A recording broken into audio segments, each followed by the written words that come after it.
सर्वांना नमस्कार. Tanvi Arjun love स्टोरीचे 177 episode यापूर्वीच अपलोड केलेले आहेत.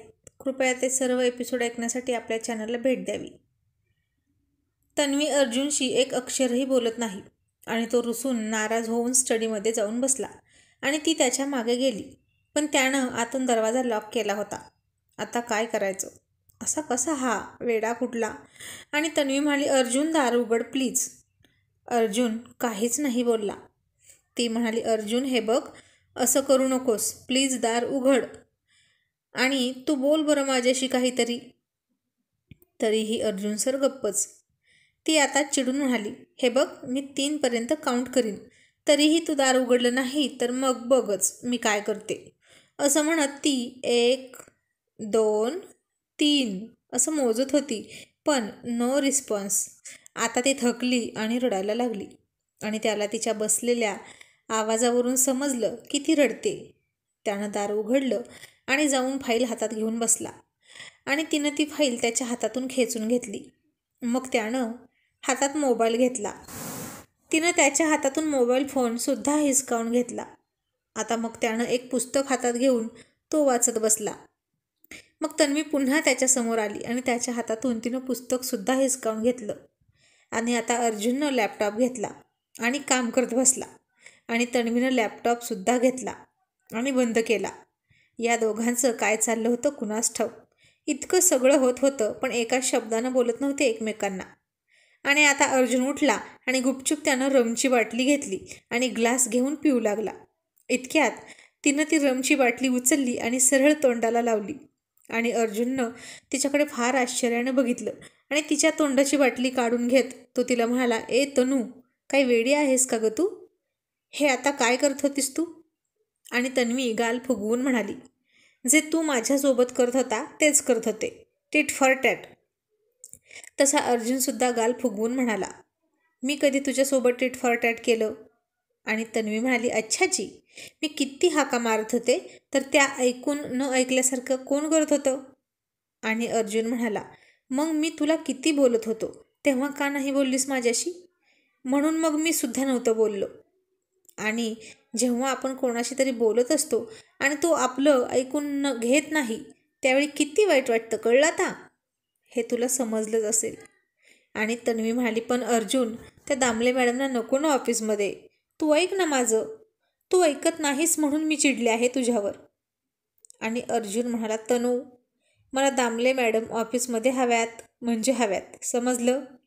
प्लीज बेबी, ऐक माझं. आपल्या या निर्णयामुळे स्टाफमध्ये निगेटिव्हिटी पसरेल. आणि तन्वी म्हणाली, ठीक आहे, त्या विषयावर आपण नंतर बोलू, ओके? ऑफिसचा विषय घरी काढायचा नाही, समजलं? चला आता जेवण करूया. असं म्हणून सगळ्यांनी डिनर केला आणि अर्जुन पुन्हा स्टडी रूममध्ये निघाला. तन्वी म्हणाली, अर्जुन, आता कुठं निघालास? झोप ना आता. अर्जुन म्हणाला, आहे थोडंसं काम माझं, तू झोप, आराम कर, थकली असशील ना तू. आर्यन झोपला आहे, तोपर्यंत तूही झोप. आणि ती म्हणाली, मग तू नाही का थकलास? चल झोप तू पण. असं म्हणतच तिनं त्याच्या हाताला पकडून त्याला ओढू लागली. अर्जुन म्हणाला, बेबी, आज तुला काही होतंय का? समथिंग कुछ कुछ. तशी ती लाजली आणि म्हणाली, अर्जुन सर, मला काही होत नाही, चल गुपचूप. सकाळी पुन्हा ऑफिस आहे अर्जुन.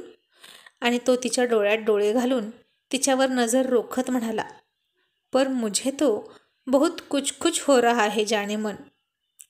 बघायचं आहे का तुला? असं म्हणून त्यानं तिच्या उघड्या गळ्यावर किस केला. तशी ती शहारली आणि त्याच्यापासून दूर गेली. अर्जुन तिला पाठीमागून मिठी मारत म्हणाला, बोल ना तनू, आता काय करायचं? ती म्हणाली, कशाचं? अर्जुन म्हणाला, माझ्या या कुछ होत आहे त्याचं. आणि आता ती खूप लाजली आणि लटक्या रागातच म्हणाली, अर्जुन, मला कंटाळा आला आहे. तसा अर्जुनने तिच्या नाईट ड्रेसचे बटन काढले आणि म्हणाला, बेबी, आज मला तुला डार्क मरून रंगाच्या सेक्सी गाऊनमध्ये पाहायचं आहे आणि मला आवडेल. आलोच मी 0 मिनिटात, तोपर्यंत तू खूप छान तयारी कर. असं म्हणून तिला पुन्हा किस करत तो स्टडीमध्ये गेला आणि ती खूप लाजून कपाटाकडे गेली आणि त्यानं ऑर्डर केलेल्या त्या डझनभर सेक्सी ड्रेसमधून डार्क मरून रंगाचा ड्रेस काढून तिनं घातला. आणि ती मेकअप करत होती. इतक्यात तो आला पण. त्यानं दरवाजा बंद केला आणि खूप दिवसातून तिला असं पाहून तो खूप एक्साईट झाला आणि तिला आवेगानं मिठीत घेऊन किस करू लागला. त्याच्या अचानक झालेल्या हल्ल्यानं ती गोंधळून गेली आणि काही वेळानं सावरली आणि त्याला प्रतिसाद देत होती. आणि मग दोघेही फार उतावीळ होऊन एकमेकांवर प्रणयाचा वर्षाव करत झोपले.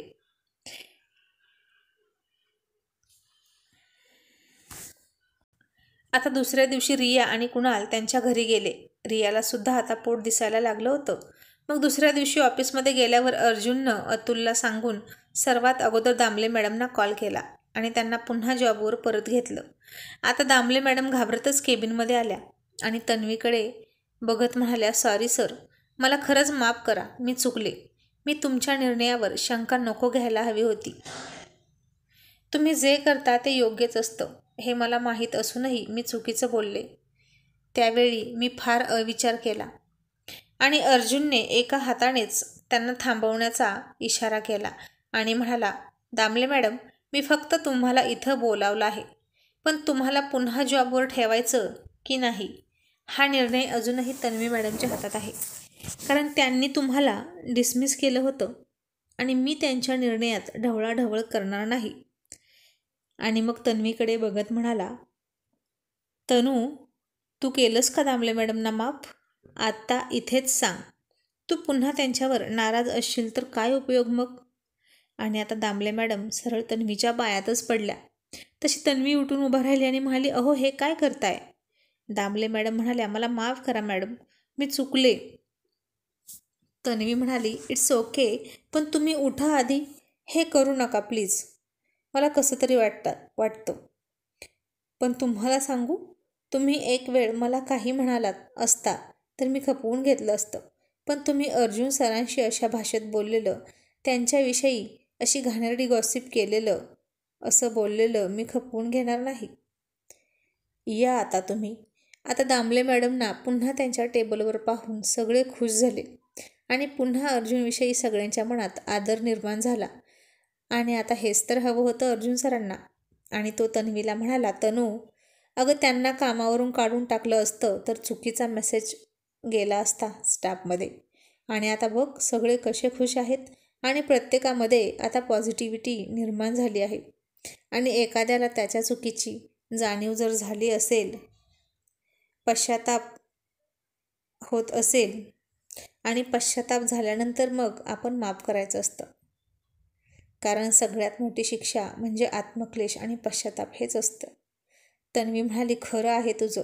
दामले मॅडम आता पुन्हा अशी चूक कधीच करणार नाहीत आणि त्यांचं पाहून दुसरे कोणीच असं बोलणार नाहीत.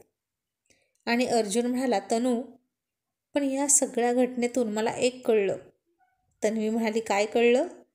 अर्जुन म्हणाला, हेच की माझी ही बेबी डॉल माझ्या विरोधात काहीच तक्रार ऐकून घेत नाही. म्हणजे आता हरकत नाही. ती काहीच न कळून म्हणाली, कसली हरकत नाही? तो तिला डोळा मारत म्हणाला, आता खरंच एखादं अफेअर करायला हरकत नाही असं म्हणतोय मी. आणि तिनं खूप हसून त्याला एक फटका दिला आणि हसूनच त्याच्या मिठीत शिरली.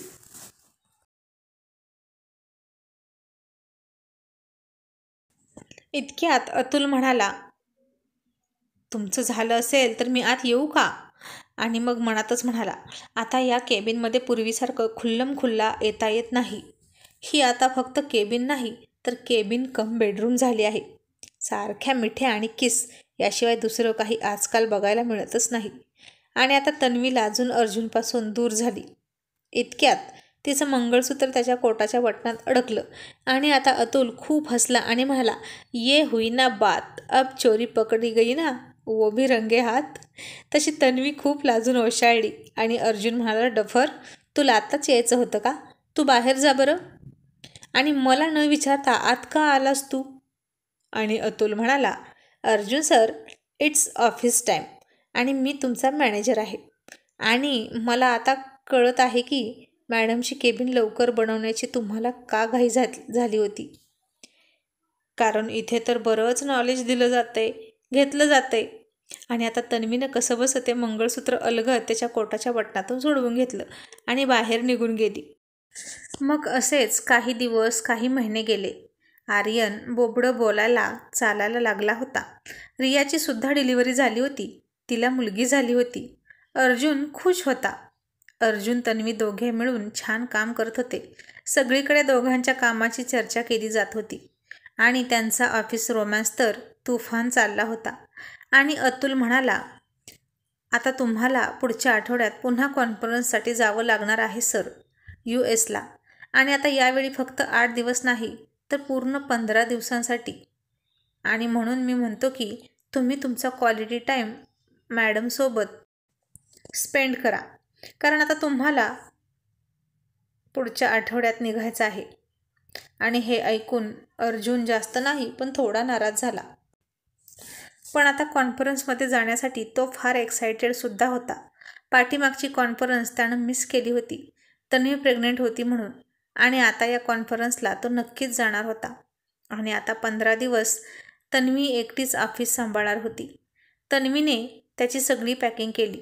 अर्जुन कॉन्फरन्सला गेला 15 दिवसांसाठी.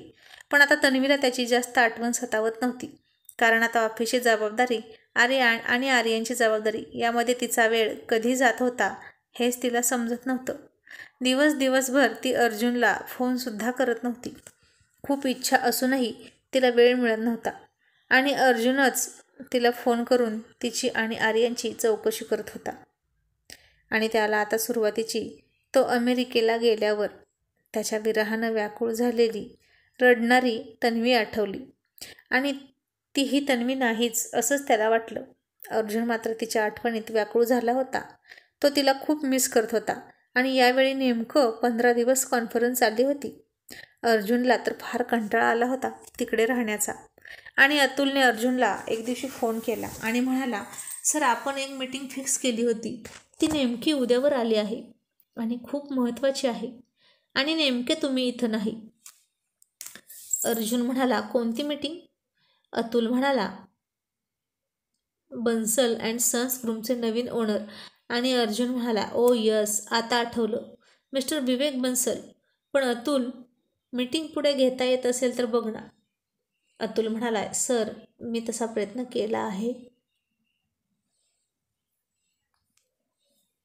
मिस्टर बन्सल मीटिंग झाल्यावर लगेच रशियाला जाणार आहेत, ते सुद्धा 4 महिन्यांसाठी. अर्जुन म्हणाला, ओके, मग एक काम कर अतुल, ही मीटिंग तन्वी मॅडम करतील. तू सगळ्या डिटेल्स त्यांना दे, मी बोलतो तन्वी मॅडमसोबत. मग अर्जुननं तन्वीसोबत चर्चा केली आणि मीटिंगबद्दल सांगितलं. आणि हा गोल्डन चान्स आहे आपल्यासाठी, मीटिंग सक्सेसफुल झालीच पाहिजे असं म्हणाला. आणि ती म्हणाली, अर्जुन रात्री मीटिंग? ओ नो, मी नाही करणार. दिवसांच्या मीटिंग मी करत असते ना, आणि आर्यन घरी वाट बघत असतो. आणि अर्जुन म्हणाला, मीटिंग नाही करायची तर मग काय करायचं? ही संधी हातातून जाऊ द्यायची का? आधीच खूप वाट पाहिली आहे, मग पुन्हा खूप वाट पाहावी लागणार. तनू प्लीज, एवढी एकच मीटिंग कर ना. आणि अतुल आहे तुझ्यासोबत, डोंट वरी. पुन्हा मी तुला नाही सांगणार. आणि आत्ताही तिथं असतो तर मीच केली असती ना बेबी. आणि तिचा नाईलाज झाला आणि म्हणाली, okay, but Arjun, not again, got it? मी पुन्हा अशी रात्रीच्या मीटिंग करणार नाही, कळलं का तुला? शिवाय त्या हॉटेलमध्ये असतात. आय अंडरस्टँड बेबी, मला कळतंय की तुला काय म्हणायचं आहे, पण प्लीज लास्ट टाईम कर ना तू ही मीटिंग माझ्यासाठी. आणि ती म्हणाली, ओके. आणि आता ती तयार झाली आणि आता एका 5 स्टार हॉटेलमध्ये ही मीटिंग होती. मिस्टर बन्सल आधीच येऊन बसले होते. विवेक बन्सल, यंग, स्टायलिश आणि फेमस व्यक्तिमत्व. त्याची तरुणाईमध्ये क्रेज होती. दर 2 महिन्यांनी त्याची न्यूजपेपरमध्ये यायची. तो वाट बघतच होता. आणि इतक्यात तन्वी आत आली. गोल्डन कलरची साडी घातलेली उंच सुंदर तन्वी तिच्यासमोर हात पुढे केला आणि हसून म्हणाला, nice to meet you Mrs Tanvi.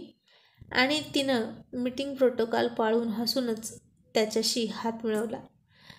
आणि ती आता तिचा हात सोडवून घेण्यासाठी प्रयत्न करत होती. पण विवेक बन्सलनं मात्र तिचा हात घट्ट पकडला होता आणि तो तिच्याकडे भान हरवून एकटक बघत होता.